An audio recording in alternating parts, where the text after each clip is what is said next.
BBC Radio Solent. With Breakfast in Dorset. So I'm delighted to say we have something exciting to tell you about. I'm just disappointed to say that I might have to jump in and interrupt Natalie and Rob Carswell at some point while we're talking, because these two are believed to be the first people in the UK to complete Iceland's famous Route 1 coastal ring road in an electric car. They're from Poole. They own a SPARK+VOLT. They own SPARK+, which is a clothing company that promotes electric vehicles in adventure, and they completed this 828-mile round trip from Reykjavik in 6 days. They're online with us now. Good morning. Good morning. Hi. Lovely to have you there. Listen to that, the sound of Poole of a morning. So, Natalie, talk me through this. I mean, how challenging is it when you're using electric cars as compared to internal combustion engines?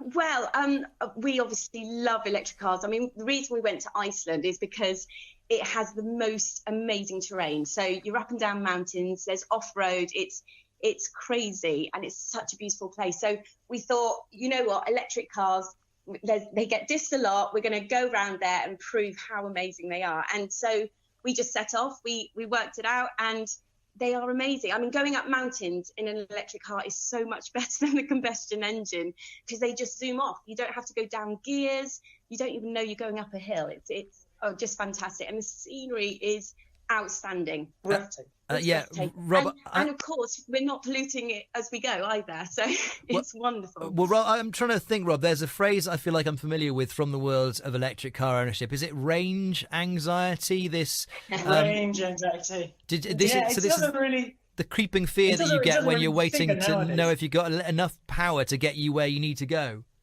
Yeah, when you first get one, and nowadays it's not so bad because some of them are doing 300 miles or whatever. But some of the early ones, yeah, definitely you have to sort of think about where you're going. But that's the beauty of planning a trip like this. One of the first things you do with an electric car is you plot out exactly where you know the charges are going to be, and so you kind of plot the trip around that really. So wherever you stop, you can have a charge. Yeah. And what's great about Iceland is they set this up probably about a year ago. They got the whole ring road March this year set up with electric car charges. So there's an electric car charger about 100 kilometres. Between 100 and 200 kilometres, there's a rapid charger. Which we did the Zoe, and we had the BMW i3, and both handled them perfectly. You can get to those chargers really easily. So we had no problems. None of them were broken, which is great. Which is fortunate. Yeah. Which is fortunate. The range anxiety didn't really happen for us because we were just... No, there was a couple of hairy moments, but it always works out.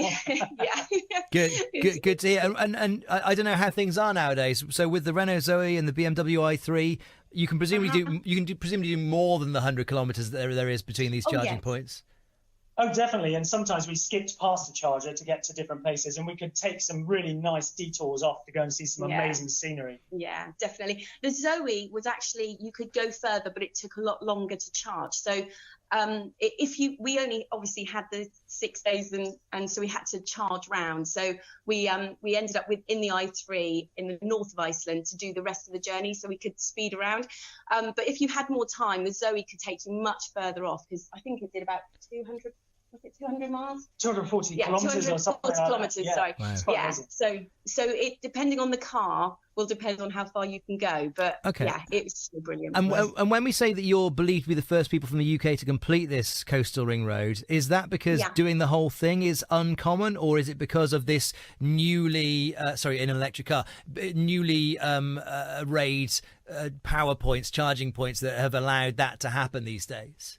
That's right. I mean, a lot of people go around and hire a car and go around the whole island because it's a great way of seeing everything.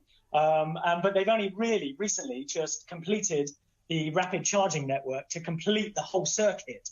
So Icelanders have been off and around doing that kind of thing. But we were told by the hire company that they'd never hired out an electric car to anyone who wants to charge around Iceland, which is quite exciting.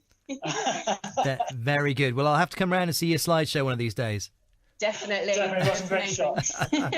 Really lovely to talk to you. Thanks for coming on. Natalie and Rob Carswell from Poole there, who own the SPARK+VOLT clothing company and have just done the full circuit of Iceland on Route 1 in electric cars.